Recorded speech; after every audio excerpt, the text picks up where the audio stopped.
Hello everyone, welcome back to IGNOU exams. आज मैं आपको इग्नू के course BEGS 185 English language teaching करवाऊंगी। इस बुक में गाइस टोटल 4 ब्लॉक्स हैं, जिसका भी यूनिट 2 मैं आपको करवा रही हूँ। यूनिट 2 का आज हम last check your progress complete करेंगे। इसके दो चेक योर प्रोग्रेस में कंप्लीट करवा चुकी हूँ। यूनिट्स बहुत बड़ी हैं, इसलिए थोड़ा ज़्यादा टाइम लग रहा है इसको करवाने में, लेकिन आप सब साइड बाय साइड पढ़ते चलिए। बाकी एग्ज़ाम से पहले मैं डेफिनेटली इस बुक को कंप्लीट करवा दूँगी। अब टॉपिक है आपके पास में teaching English to the under privileged learners. देखिए, learning English for the non native speakers of ethnic minorities has always been difficult task है। अब जो माइनॉरिटीज़ होती हैं या जो अंडर प्रिविलेज लर्नर्स होते हैं, जिनके पास ज़्यादा फैसिलिटीज़ नहीं होती, उनके लिए इंग्लिश या कोई और ऐसी लैंग्वेज को सीखना एक बहुत ही डिफ़िकल्ट टास्क होता है, स्पेशली अगर इंग्लिश की बात करें तो। देखिए, आपके पास में ना गाइस जो पहले की वीडियोज़ है उनको देख के आप आगे का टॉपिक कंप्लीट करा कीजिए, क्योंकि बार बार अगर मैं रिपीट करूँगी ना वीडियो बहुत लेंथी हो जाएगा और टॉपिक बहुत सारे हैं कंप्लीट करवाने के लिए, तो बार बार रिपीट करने का टाइम नहीं है। इसलिए आप जो टॉपिक्स मैं करवा चुकी हूँ उनको पहले उनसे देखेंगे तो आगे आपको कंटिन्यूएशन में समझ में आएगा कि एग्जैक्टली चैप्टर में क्या चल रहा है। अदरवाइज आप बहुत गंदा कंफ्यूज हो जाएंगे और आपको एग्जाम में कुछ भी समझ में नहीं आएगा कि क्या पढ़े और क्या नहीं। तो चाहे आप कम यूनिट्स करें, 2, 3, 4 यूनिट्स ही करें, लेकिन उनको भी अच्छे से पूरी कंप्लीट करिएगा। Some similar problems exist in our own country in relation to learning English, even though it is present everywhere in the environment। मतलब कि जो सिर्फ ट्राइबल ग्रुप्स या जो अंडर प्रिविलेज्ड लर्नर्स होते हैं, सिर्फ उनके लिए नहीं, इवन जो हमारा इन्वायरमेंट है उसमें भी इंग्लिश को सीख पाना बहुत ही डिफिकल्ट टास्क होता है। दो हर जगह आपको इंग्लिश देखने को मिलेगी। आप चाहे किसी बैनर्स पे देखें, गूगल पे कुछ सर्च करते हैं, ऑलमोस्ट चीज़ें आपको इंग्लिश में मिलती हैं। फ़ोन है, कोई बुक है, कोई ऑर्डर आता है, हर चीज़ किस में लिखी होती है? इंग्लिश में। सब जगह इंग्लिश है, लेकिन फिर भी उसको सीख पाना, अब कुछ लोग क्या करते हैं, उनकी कमांड अच्छी नहीं होती इंग्लिश पे। बोलना आता है तो फ्लुएंसी है, लेकिन लिखना नहीं आता। लिखना आता है, ग्रामेटिकल एरर्स वगैरह पता है, लेकिन बोलने में हेजिटेशन होती है। तो किसी ना किसी तरीके से ना बहुत दिक्कत लोगों को फेस करनी पड़ती है। The underprivilege communities are disadvantage in relation to the majority cultures in our country.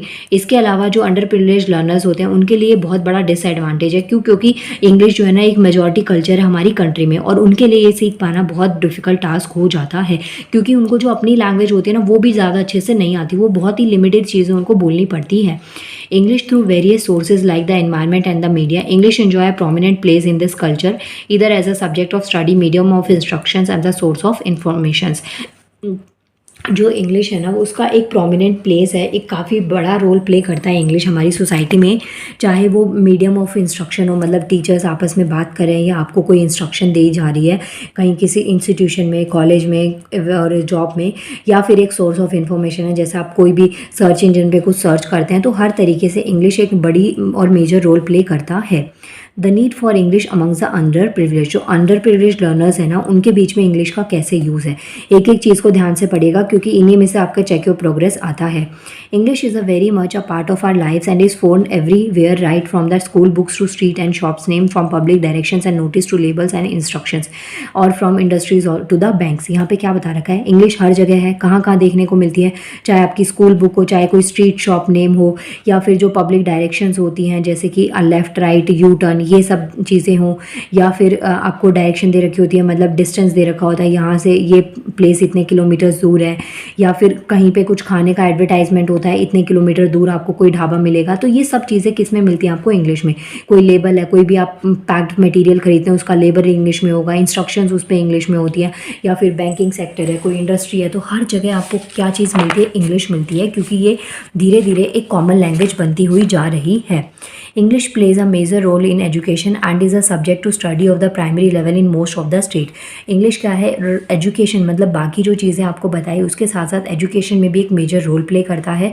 Even primary level पे ही बहुत सारी स्टेट्स में इंग्लिश को मैंडेटरी कर दिया है। इवन आप प्राइवेट सेक्टर्स में जाइए, प्राइवेट स्कूल्स में जाइए, वहाँ पे आपको इंग्लिश की सारी ही बुक्स मिलती हैं। इवन की हिंदी की एक बुक होती है, जबकि वो हमारी मातृभाषा होती है। तो धीरे धीरे हिंदी को हम इस तरीके से ख़त्म करते हुए जा रहे हैं।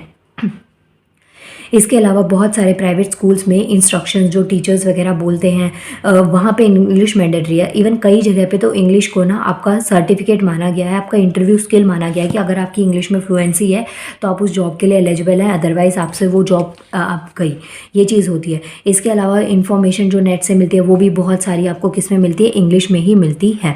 English is also the language of the power and mastery of English can help a person gain entry into the elite circles of society.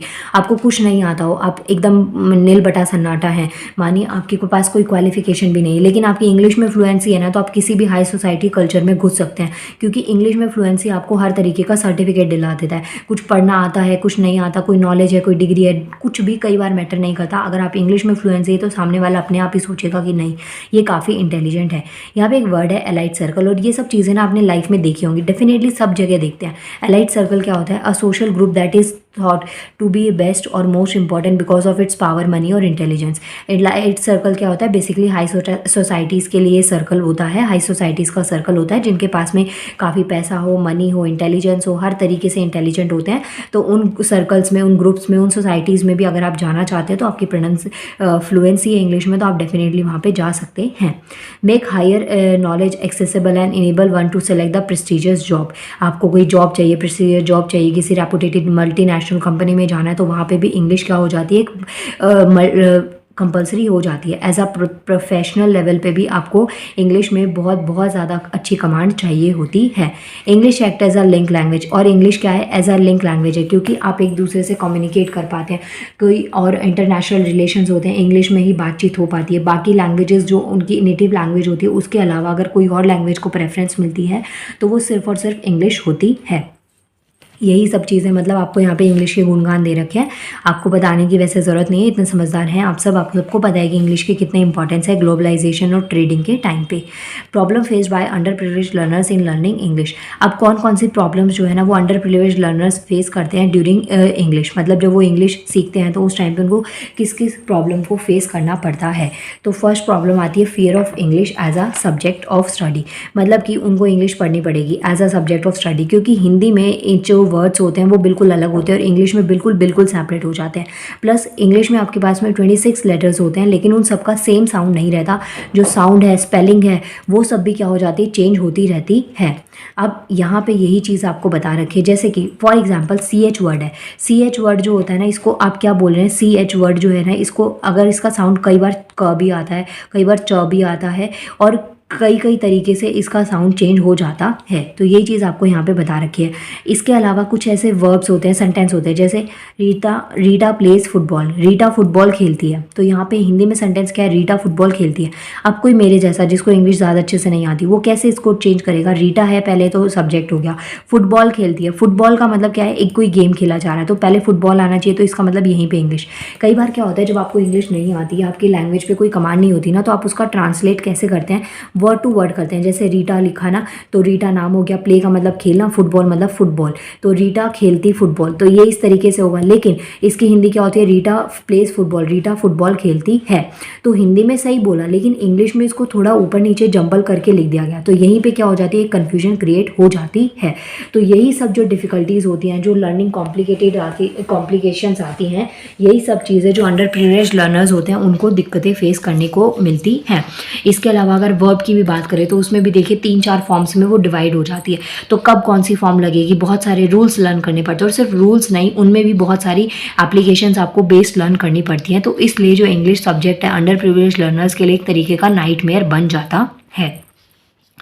इसके बाद में सेकंड पॉइंट आता है लैंग्वेज लोड और पुअर रीडिंग स्किल्स। एक तो language का load है, प्लस पुअर रीडिंग स्किल्स है। उनकी जो रीडिंग स्किल्स होती है बहुत पुअर होती है, क्योंकि उनको ऐसा इन्वायरमेंट नहीं मिलता, ना इतने सपोर्टिव पेरेंट्स मिलते कि वो उनको प्रेशराइज करें या किसी चीज़ के लिए सपोर्ट करें कि उनको पढ़ना ही पढ़ना है। पेरेंट्स जो होते हैं उनके ऑलमोस्ट वर्किंग होते हैं, तो उनके पास में इतना टाइम भी नहीं मिल पाता कि अपने बच्चों से वो इंटरेक्ट कर पाएँ। वहीं जो हाई क्लास सोसाइटीज़ होती हैं, वहाँ पर उनके पास में इतना पैसा होता है, इतनी चीज़ों को वो अफोर्ड कर सकते हैं, तो जिसकी वजह से उनको ज़्यादा दिक्कत नहीं आती, सिर्फ अपने बच्चों पे फोकस करने के अलावा।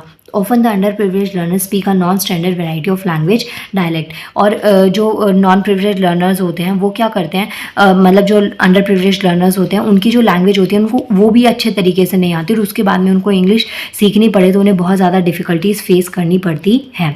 This pressure of language on the under privileged learners create fear gaps in learning. अब कोई चीज़ डिफिकल्ट लगेगी, बहुत डिफिकल्ट लगेगी, आपके पास में कोई अलग सोर्स भी नहीं है उसको पढ़ने का, तो उससे क्या एक तरीके का फियर क्रिएट हो जाएगा, गैप हो जाएगी लर्निंग में।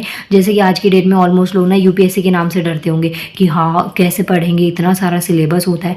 तो जब तक आप वो चीज़ करते नहीं है ना, आपको टफ लगती है। तो यही चीज़ इन बच्चों के साथ में भी होती है। जिसकी वजह से डर के साथ साथ में क्या आता है, गैप आने लगता है, हम उस चीज़ से भागने लगते हैं कि हमें वो चीज़ नहीं करनी। सपोज़ आपको कोई सब्जेक्ट टफ लगता है तो आप ट्राई करोगे कि वो सब्जेक्ट ना पढ़ने की आपको ज़रूरत पड़े। आपको कोई चैप्टर टफ लगा तो आपका ट्राई यही होगा कि आपको ना वो चैप्टर या टॉपिक पढ़ना ही ना पड़े और वैसे ही आप उसमें स्कोर कर लें। तो यही चीज़ें इनके साथ में होने लग जाती है। They are unable to read lots of material. इसके अलावा इनको एक और दिक्कत आती है कि जो भी मटीरियल इंग्लिश में या और किसी ऐसी लैंग्वेज में अवेलेबल होता है तो वो उसको पढ़ ही नहीं पाते, क्योंकि उनकी उस चीज़ के ऊपर कमांड ही नहीं होती है। इसके बाद में नेक्स्ट आता है feeling of alienation created by the learning materials. Alienation का मतलब होता है कोई चीज़ अनफ्रेंडली बन जाना। मतलब कोई बुक है, कोई चैप्टर है, कोई टॉपिक आपको समझ नहीं आ रहा तो इसका मतलब वो क्या है, आपके लिए अनफ्रेंडली है। तो यही चीज़ें यहाँ पे आपको बता रखी है कि आपको वो पसंद ही नहीं आएगी। Under privileged learners feel inadequate and isolated when topics of which they have no knowledge are taken up for reading और राइटिंग टास्क। अब जो अंडर प्रिविलेज्ड लर्नर्स होते हैं उनके पास में कोई ऐसा टॉपिक रीडिंग का, राइटिंग का दे दिया जाए जिससे वो फेमिलियर नहीं है, जिसकी नॉलेज उनको नहीं है, तो वो उनके लिए ना एक तरीके से इनफ नहीं होता। इनएडिकेट का मतलब होता है इनफ ना होना। तो वो चीज़ उससे वो धीरे धीरे क्या लगते हैं, भागने लग जाते हैं। और एक टाइम आता है कि बहुत सी सिचुएशंस ऐसी आती है जिसमें बच्चे इस पढ़ाई को भी छोड़ देते हैं। स्पेशली गवर्नमेंट स्कूल की अगर हम बात करें तो वहाँ पे जब तक टीचर्स पढ़ा रहे हैं फ्री में तब तक बच्चा पढ़ेगा, और उसके बाद में पढ़ाई पे उनका इतना ज़्यादा ध्यान, सब स्टूडेंट्स की बात नहीं कर रही हूँ तो दिल पे मत लीजिएगा, मैं कुछ केसेस बता रही हूँ कि होता है ऐसे कि बच्चों को जब तक फ्री में एजुकेशन मिल रही है वो पढ़ते जा रहे हैं, और फिर जब उनको लगा कि पैसा देना है तो अगर एक बार भी फेल हुए हैं तो वो स्कूल को ड्रॉप आउट कर देते हैं या छोड़ देते हैं। और कोविड के केसेस में स्पेशली गर्ल्स में, फीमेल्स में ये चीज़ बहुत देखने को मिली कि घर वालों ने उनकी पढ़ाई छुड़वा दी या उन्होंने भी उस चीज़ के लिए फ़ाइट नहीं करी, और क्योंकि उसकी इंपॉर्टेंस इतनी ज़्यादा उनकी लाइफ में फिर नहीं रह गई थी। प्लस खर्चा भी बहुत आता है, कॉस्ट भी पूरी लगती है, तो ये सब चीज़ें यहाँ पे आ जाती हैं। इसके बाद में आता है low expectations from the teachers. Teachers who have low expectations from their learners do not expose them to stimulating material. आप देखिए, जैसे कुछ टीचर्स होते हैं ना, उनके माइंड में बच्चों की इमेज बन जाती है कि हाँ ये बच्चे को ये चीज़ आती है, तो वो उसको वो चीज़ और ज़्यादा अच्छे तरीके से करवाते हैं। अब कोई बच्चा है जो बहुत वीक है, बहुत वीक लर्नर है, और उसे कोई बातें बार बार समझाने पे भी समझ में नहीं आ रही, तो टीचर एक लिमिट तक ट्राई करता है, उसके बाद में भी वो अपना इंटरेस्ट खो देते हैं। स्टिमुलेटिंग मटेरियल का मतलब होता है कुछ इंटरेस्टिंग और एक्साइटिंग जैसे एक्टिविटीज़ टाइप में, तो वो भी टीचर्स जल्दी से प्रोवाइड नहीं करवाते हैं। और sometimes simplify and provide answer themselves in their attempt. तो अब ये चीज़ करी जा सकती है कि उनको एक इंटरेस्टिंग सा मटेरियल दे दिया जाए, एक्साइटिंग मटेरियल दे दिया जाए, या जो चीज़ें उसको सिंप्लीफाई या मॉडिफाई करके बच्चों को प्रोवाइड करवा दी जाए। इसके बाद में गाइज यहाँ पे ना दो वर्ड्स को मैंने अंडरलाइन किया गया है, एक है स्कैफोल्ड और एक है फ्लैगिंग। स्कैफोल्ड और फ्लैगिंग का मीनिंग मैंने यहाँ पे लिख दिया है, स्पेस कम था इसलिए मैंने यहाँ पे एक चिट लगा दी है। स्कैफोल्डिंग का मतलब होता है breaking up the learning into chunks. मतलब कि जैसे मानिए आपने कोई पैराग्राफ या कोई सेंटेंस पढ़ा है, पूरा सेंटेंस या पूरा पैराग्राफ आपको समझ में नहीं आ रहा, तो फिर आपने क्या किया, उसको पार्ट्स में ब्रेक करके पढ़ा, और फिर जो उसमें डिफिकल्ट वर्ड्स है, वोकैबुलरी थी, उसको पिक किया, उसका मीनिंग ढूंढा, और उसके बाद में आपने उस सेंटेंस को क्या कर लिया, सिंप्लीफाई कर लिया। तो इस प्रोसेस को कहते हैं स्कैफोल्डिंग। मतलब कि कोई चीज़, कोई रीडिंग के टाइम पे आपको कुछ टफ लगा, आपने उसको मॉडिफाई करके इजी से इजी वर्ड्स में छोटे छोटे पार्ट्स में ब्रेक करके समझा, और फिर पूरा कंबाइन करके एक साथ उसको लर्न किया। ऐसी ये जो टेक्निक होती है ना, स्कैफोल्डिंग टेक्निक, ये टेक्निक हम लोग लर्निंग के टाइम पे कई बार फॉलो करते हैं कि कोई चीज़ है, टफ लग रहा है, आंसर बड़ा लग रहा है, लेंदी लग रहा है, आपको समझ में नहीं आया, आपने क्या किया, छोटे छोटे पार्ट्स बनाए, पॉइंट्स में ब्रेक किया, लर्न किया, और फिर कंबाइन एक आंसर को रिवाइज कर लिया। ये होती है स्कैफोल्डिंग। उसके बाद में फ्लैगिंग का मतलब होता है to become tired and less strong. कोई चीज़ है, मतलब जो चीज़ आपको बीच में लटका दे, या कोई चीज़ समझ में नहीं आ रही, जिसकी वजह से धीरे धीरे आप उसमें से अपना इंटरेस्ट क्या कर देते हैं, खोने लग जाते हैं। ये पॉइंट्स है आपके पास में, कुछ फियर्स यहाँ पे दे रखे थे, ये 4 पार्ट्स में डिवाइड था। इसके बाद में अब जैसे ये जो प्रॉब्लम्स हैं, जो प्रॉब्लम्स आपने डिस्कस करी, जो पढ़ी, इसके बाद में क्वेश्चन आता है कि किस तरीके से जो अंडर प्रिविलेज्ड लर्नर्स हैं उनकी हेल्प करी जा सकती है, किस तरीके से उनके जो फियर्स हैं उनको ओवरकम किया जा सकता है।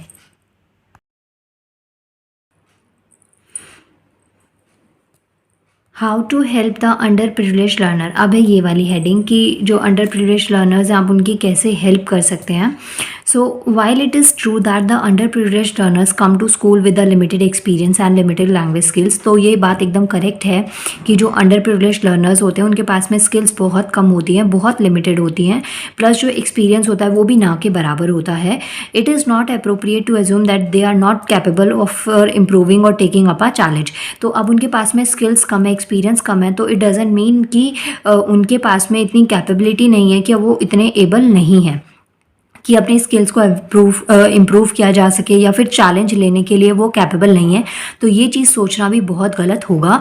जस्ट बिकॉज कि उनके पास में एक्सपीरियंस और लैंग्वेज की जो स्किल है वो कम है, तो ये चीज़ बिल्कुल भी सोचना जायज़ नहीं होगा। A teacher would need to develop an action plan and devote time on these learners without giving them the message you may not be able to handle this। मतलब कि टीचर्स को क्या करना चाहिए कि उनको ये मैसेज उनको कन्वे नहीं करना चाहिए कि उनसे ये चीज़ नहीं होगी या वो नहीं कर सकते। टीचर्स को अपना पूरा प्रॉपर एक्शन प्लान टाइम उनको डिवोट करना चाहिए, एक बार ट्राई करना चाहिए पूरी ऑनेस्टी के साथ में उन बच्चों के साथ में, अंडर प्रिविलेज्ड लर्नर्स के साथ में, कि वो भी अपनी स्किल्स को एनहेंस कर सकें और डेवलप कर सकें। अब इसमें फर्स्ट टाइप आता है मेंटरिंग द लर्नर्स। तो फर्स्ट पॉइंट मतलब कैसे इसको आप इम्प्रूव कर सकते हैं, तो इसमें फर्स्ट पॉइंट आता है मेंटरिंग द लर्नर्स। मतलब कि जो इनकरेजमेंट है ना वो बहुत इंपॉर्टेंट है। आप किसी को एनकरेज करेंगे, मोटिवेट करेंगे तो उसमें भी एक मतलब कि पावर आती है कुछ करने की, कुछ सोचने का, उनके अंदर भी मोटिवेशन आता है। तो एनकरेजमेंट बहुत ज़रूरी है। And setting the goals high while providing both academic social and emotional support. उनको इमोशनली भी सपोर्ट देना चाहिए और सोशल लेवल पे भी, ताकि जो मतलब उनके लिए गोल सेट करे जा सके, उनको अपॉर्चुनिटीज़ प्रोवाइड करवाई जा सके, जिसकी वजह से वो भी बाकी बच्चों को बीट करने का ट्राई करें, उनके साथ में कॉप अप करने का ट्राई करें। And display of trust in their capabilities is a good strategy to adopt. और जो उनकी कैपेबिलिटीज़ हैं उसके ऊपर विश्वास करके उनको आगे बढ़ाना चाहिए।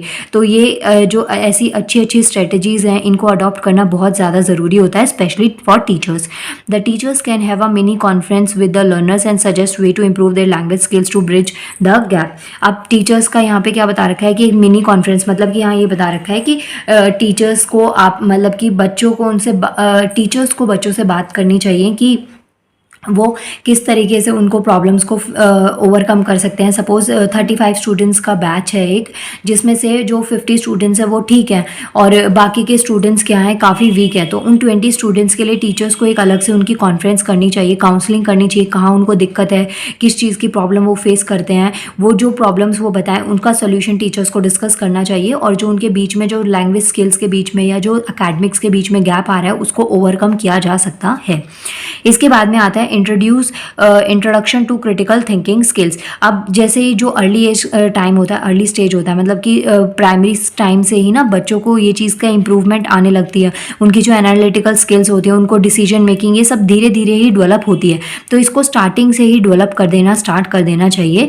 Specially early we had discuss how these learners are more mature than those are comfortable homes. तो यहाँ पे बता रखा है कि उनके अंदर जो अंडर प्रिविलेज्ड लर्नर्स होते हैं वो सिचुएशन से ज़्यादा अच्छे तरीके से फाइट कर सकते हैं एज कम्पेयर टू दोज जो कि प्रिविलेज्ड लर्नर्स होते हैं या जिनके पास में सारी फैसिलिटीज़ होती हैं, क्योंकि उनमें मेच्योरिटी लेवल बहुत कम होता है। तो अंडर प्रिविलेज्ड लर्नर्स में इस चीज़ का एडवांटेज होता है कि वो चीज़ों को ज़्यादा अच्छे से कोप अप कर सकते हैं, हैंडल कर सकते हैं, प्रेशर को ज़्यादा बर्दाश्त कर सकते हैं। तो इस चीज़ में वो काफ़ी अच्छे हो सकते हैं। तो उनकी स्किल्स को डेवलप करना चाहिए। If complemented with support whenever the learners require it would lead to a positive self image. मतलब जब जब उनका मोरल डाउन हो रहा हो, तब जब उन्हें लगे कि हाँ अब उनसे वो चीज़ नहीं हो रही, तो उस टाइम पे उनको बूस्ट करने वाला, उनको सपोर्ट करने वाला कोई मिलना चाहिए, जिसकी वजह से उनका जो पॉजिटिव सेल्फ कॉन्फिडेंस है ना वो वापस से आ सके। इसके बाद में नेक्स्ट आता है selection of relevant topics for classroom discussion writing task would have to be sensitive selected to ensure that these fall within the experience of the it means कि आप जो भी टॉपिक क्लासरूम में choose किया जा रहा है discussion के लिए, राइटिंग स्किल्स के लिए, तो वो टॉपिक ऐसा होना चाहिए जो कि प्रिविलेज और अंडर प्रिविलेज दोनों के को ध्यान में रखते हुए लिया जाए। ऐसा नहीं कि किसी एक पर्टिकुलर कम्युनिटी या ग्रुप के लिए आप ले रहे हैं और दूसरे ग्रुप को ऐसा फील हो कि वो चीज़ उनके लायक नहीं है।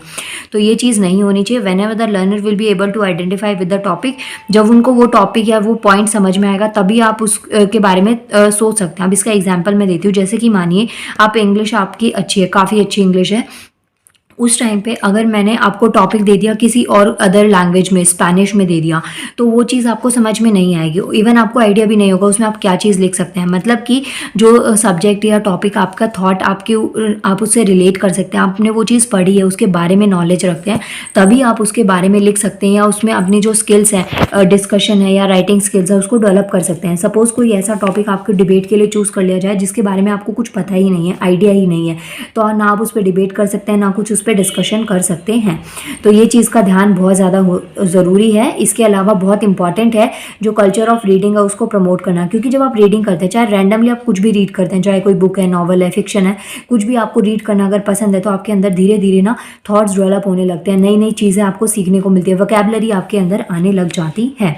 इसके बाद में फोर्थ पॉइंट आता है अधिक स्कैफोल्डिंग एंड सपोर्ट। स्कैफोल्डिंग का मतलब होता है कि जैसे जो पार्ट्स में ब्रेक करते हैं, पैराग्राफ है, वर्ड्स हैं, सेंटेंस है, उसको ब्रेक किया आपने, फिर उसका मीनिंग निकाला और फिर समझा। तो यहाँ पे यही चीज़ है कि छोटे छोटे टास्क बच्चों को देने चाहिए जो अंडर प्रिविलेज्ड लर्नर्स होते हैं, और छोटे टास्क के से उनको एनकरेजमेंट होगी, जिससे उनको मोटिवेशन मिलेगा कि हाँ वो भी कुछ कर सकते हैं। तो एकदम से बहुत बड़ा टास्क नहीं दे देना चाहिए, उनको सपोर्ट करना चाहिए इस मैनर में कि हाँ वो चीज़ को कर सकते हैं। यही चीज़ आपको यहाँ पे बता रखी है। इसके अलावा अगर कोई डिबेट है या फिर कुछ राइटिंग स्किल्स हैं, तो उनको उस टॉपिक को पहले थोड़ा सा एक्सप्लेन कर दिया जाए बाय टीचर कि आप उसमें ऐसे ऐसे पॉइंट्स को लिख सकते हैं, ऐसे ऐसे आंसर्स को लिख सकते हैं, जिससे उनको एक कॉन्फिडेंस बिल्ड होगा और वो उस आंसर को अटेम्प्ट करने का सोचें।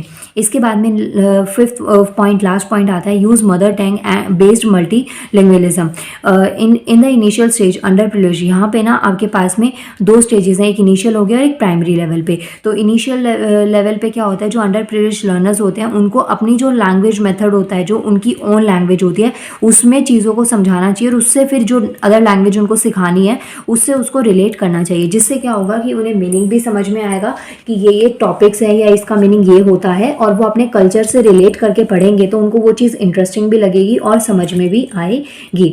At a primary level question should be formed in a way that the expected response can only be a word और अ ग्रुप ऑफ वर्ड्स।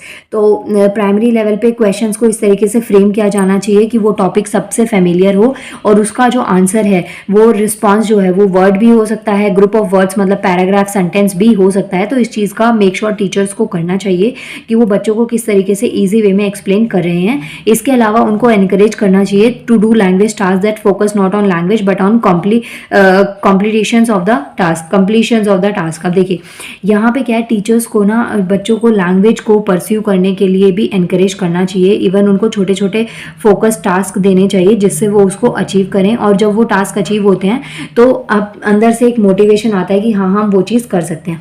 इसका एग्जाम्पल आप कैसे समझेंगे, मानिए आपको ना ये बुक पूरी कंप्लीट करनी है, आप ये दिमाग में सेट करें आपको ये पूरी बुक कंप्लीट करनी है, तो हो सकता है कि बीच बीच में आप डीमोटिवेट हो जाएं कि एग्जाम आने वाला है, इतना मैं नहीं पढ़ पाऊंगा या पढ़ पाऊंगी, तो मैं क्या करूँ, छोड़ देते हैं, बुक को छोड़ देते हैं या इंपॉर्टेंट क्वेश्चंस कर लेते हैं। तो ये सब चीज़ें दिमाग में आएंगी। लेकिन वहीं अगर आप डेली बेसिस पे अपने आप को टास्क देते हैं कि अभी आप पढ़ने बैठे हैं, 1 घंटा आप पढ़ेंगे, चाहे आधा घंटा पढ़ेंगे, आप टाइम मत दीजिए कि आपको आधा घंटा पढ़ना है, 1 घंटा। आप अपने आप को ऐसे बताइए कि आपको ये यूनिट कंप्लीट करनी है। चलिए यूनिट बहुत बड़ा टास्क हो जाता है क्योंकि इसमें काफ़ी लेंदी है इस बुक में, तो आप एक काम कर सकते हैं कि आप ये सोच लें कि मेरे को एक check your progress work complete करना ही है और उसके बाद ही मैं उठूंगी या फ़ोन छेड़ूंगी, जो भी आप अपना कुछ अलग काम कर रहे हैं तो वो उस काम के बाद ही करेंगे। तो ये चीज़ आपने टारगेट मेक श्योर कर लिया। तो इससे क्या होगा, जब आपका चेक योर प्रोग्रेस 1 कंप्लीट हो जाएगा तो आपके अंदर एक कॉन्फिडेंस बिल्ड होगा कि हाँ मैंने ये चीज़ कर ली। धीरे धीरे छोटे छोटे टास्क दीजिए, उसके बाद में टाइमर के साथ में टास्क दीजिए कि इतनी देर में 15 मिनट्स 20 मिनट्स में इसको कंप्लीट करना है। उससे क्या होगा, जब आप टाइमर के साथ टास्क लेते हैं तो आपका जो कंसंट्रेशन होता है उस टॉपिक पे रहेगा, उस चीज़ में रहेगा, आप यहाँ वहाँ भटकेंगे नहीं। अदरवाइज आप टास्क तो दे देंगे लेकिन टाइम नहीं देंगे तो वो हो सकता है कि आपका जो गोल सेट किया है आपने वो एक्सटेंड होता जाए, हो सकता है वो 1 आवर की जगह 2 आवर्स में कन्वर्ट हो जाए, कोई आ गया तो आप उठ के चले गए या इस तरीके से। तो उसमें क्या है, जब आपके पास में टाइम रिस्ट्रिक्शंस आ जाती हैं तो आप ज़्यादा अच्छे तरीके से कर पाते हैं। इसका एग्जाम्पल हम इंडियन स्टूडेंट से ज़्यादा और कोई नहीं समझ सकता। एग्ज़ाम से पहले जो पढ़ाई होती है ना, सेंटर के बाहर खड़े होकर 10-15 मिनट्स में, वो कसम से पूरे साल में इतना नहीं पढ़े होते जितना उस मतलब 15-20 मिनट्स में होता है कि हाँ ये भी चीज़ आ रही है अंदर, ये भी समझ आ रहा है, वो भी समझ आ रहा है, सब कुछ एकदम लगता है कि हाँ तो ये भी पढ़ ले वो भी पढ़ ले। तो ये चीज़ है, लेकिन पहले प्रैक्टिस करने से ना आपको इस तरीके की जो दिक्कत आती है वो आप फेस नहीं करेंगे। तो यहाँ पे कंक्लूजन पे आपको दे रखा है। कंक्लूजन में क्या दे रखा है, if the learner are provided with a positive select image and their expectations are kept high while giving a lot of support in a obvious manner, they would be able to learn effectively. तो obviously अगर उनको एक positive image create होगी, चीज़ समझ आएगी, subject easy लगेगा, interesting भी लगेगा, टीचर्स के एफर्ट्स भी समझ में आएंगे, तो उसके बाद में उनके पास ना एक पॉजिटिव जो मैनर होता है ना, उसमें एक इन्वायरमेंट करेक्ट हो जाता है और उनके लिए जो लर्निंग होती है वो काफ़ी इफेक्टिवली हो जाती है। इसके बाद में गाइज आपको दे रखा है चेक योर प्रोग्रेस 3 क्वेश्चन। देखिए फर्स्ट जो है ना वो वैल्यू बेस्ड क्वेश्चन है, इसको चाहे तो आप छोड़ दीजिएगा। मैं आपको बिल्कुल ये नहीं बोलूँगी प्रेशराइज कि आपको ये क्वेश्चन करना ही करना है, लेकिन अगर आपका बहुत मन है, आपके पास टाइम है, तो आप इस क्वेश्चन को भी कर सकते हैं। बाकी के 2 क्वेश्चन आपको डेफिनेटली करने हैं। सेकेंड क्वेश्चन कहता है state 2 important reasons for learning English for the under privilege learners in India. आपको 2 इंपॉर्टेंट रीजन देने हैं जिसकी वजह से आप ये बता सकें जो अंडर प्रिविलेज लर्नर्स होते हैं इंडिया में, उनके लिए इंग्लिश को सीखना बहुत बहुत ज़रूरी है। तो पेज नंबर 33 और 34 पर आपको आंसर मिलेगा। ये रहा 34 पेज नंबर और ये रहा 33। देखिए यहाँ पे आप इन पॉइंट्स का आंसर, यहाँ से आप आंसर्स को पिक कर सकते हैं कि हर चीज़ ना इंग्लिश में मैंडेटरी होती है, सब जगह लिखा होता है। तो अगर आपको अचीवमेंट्स करनी है, कुछ सोसाइटी के साथ में सर्वाइव करना है, तो आपको इंग्लिश आनी चाहिए। इसके अलावा जो इंग्लिश है वो एजुकेशन और उसके अलावा जो जॉब सेक्टर है या बाकी जो भी आपको नॉलेज वगैरह लेनी होती है, टेक्नोलॉजी पे रिलेटेड वर्क करना होता है, कोई जॉब है, कोई सेक्टर है जहाँ पे आपको जाना है, तो इंग्लिश वहाँ सब पे क्या है, एक मेजर रोल प्ले करती है। प्रोफेशनल और पर्सनल दोनों ही लेवल पे इंग्लिश बहुत ज़्यादा मैंडेटरी है। थर्ड पॉइंट में कि ये जो है ना एक लिंक लैंग्वेज है। आप इसमें एग्जांपल दे सकते हैं कि 2 कंट्रीज़ को, 2 स्टेट्स को, 2 कम्युनिटीज़ को आपस में इंग्लिश जोड़ के रखती है, क्योंकि और किसी को ये लैंग्वेज आए ना आए, लेकिन इंग्लिश ऑलमोस्ट सबको आती है। तो यहाँ से इस पॉइंट में आप मतलब ये जो क्वेश्चन है ना, इसका आंसर आप यहाँ से और इस पॉइंट से आप आंसर को लिख सकते हैं। वीडियो पोस्ट करके आप आंसर यहाँ से नोट कर सकते हैं। इसके बाद में थर्ड क्वेश्चन आता है suggest ways to make English language learning meaningful for the disadvantage learner. आपको कुछ ऐसे वेज बताने हैं जिससे इंग्लिश ना एक मीनिंगफुल लैंग्वेज बन जाए जो डिसएडवांटेज लर्नर्स होते हैं उनके लिए। सो आंसर मिलेगा आपको पेज नंबर 39 पे। यहाँ पे कुछ आपको ना सजेशंस दे रखे हैं गाइस, दिखाती हूँ मैं आपको। देखिए ये रहे, यहाँ पे कुछ सजेशंस दे रखे हैं जैसे कि making the textual material relevant to their lives and culture. जो अंडर प्रिविलेज्ड लर्नर्स होते हैं उनसे रिलेटेड आपने टेक्स्ट बना दिया, जो भी राइटिंग कंटेंट आपके पास बुक्स में है। इसके अलावा जो इवैल्यूएशन प्रोसीजर है उसके लिए वैरायटी होनी चाहिए, ऐसा नहीं होना चाहिए बहुत ज़्यादा स्ट्रेसफुल हो गया। मतलब बच्चों को कॉम्पिटिशन में मज़ा आना चाहिए, दे शुड बी इनकरेज। उसके अलावा उनके लिए गोल सेट कर दिए, इनकरेज कर दिया उनको, बहुत ही सेंसिटिव मैनर में उनको एक तरीके का सपोर्ट मिल गया जिससे वो अपनी लाइफ को कर पाएँ आगे और उन चीज़ों को समझ पाएँ, लर्निंग को इफेक्टिव बना पाएँ। उसके अलावा कल्चर को प्रमोट कर सके, रीडिंग कल्चर को प्रमोट करना बहुत ज़रूरी है। मतलब सिलेबस के अलावा आप बच्चों को कोई और बुक्स पढ़ने को दे सकते हैं जिससे उनका, चाहे वो स्टोरी बुक हो, कॉमिक बुक हो, जिससे उनकी जो रीडिंग स्किल्स हैं वो थोड़ी सी इंप्रूव हो। क्योंकि जब आप रीडिंग रेगुलर बेसिस पे करते हैं, चाहे आप किसी भी लैंग्वेज में करते हैं, तो धीरे धीरे आपकी वोकैबुलरी स्ट्रॉन्ग होने लगती है। और वोकैबुलरी जब स्ट्रॉन्ग होती है तो आपको सेंटेंस ऑलमोस्ट आने लग जाते हैं, क्योंकि आप फिर थॉट्स भी आपके ना उसी लैंग्वेज में आने लगते हैं। आपको वर्ड पता है कि आप ये थॉट ले रहे हैं या ये चीज़ सोच रहे हैं, इस चीज़ को एक्सप्रेस करना है तो इसको उस लैंग्वेज में क्या कहते हैं। तो धीरे धीरे ये चीज़ें आपस में वर्क करके एक अच्छा खासा मटेरियल आपको मिल जाता है। नाउ गाइज आपकी यूनिट 2 कंप्लीट हो गई है। इसके बाद में हम मिलेंगे यूनिट 3 से, लर्नर विद स्पेशल नीड्स। और प्लीज़ चैनल को सब्सक्राइब करिए। अगर आप वीडियो देखते हैं तो प्लीज़ वीडियो को लाइक किया कीजिए, लाइक करने में बहुत ज़्यादा देर नहीं लगती है। And thank you so much इतना सपोर्ट करने के लिए। मिलते हैं नेक्स्ट वीडियो में। Thank you.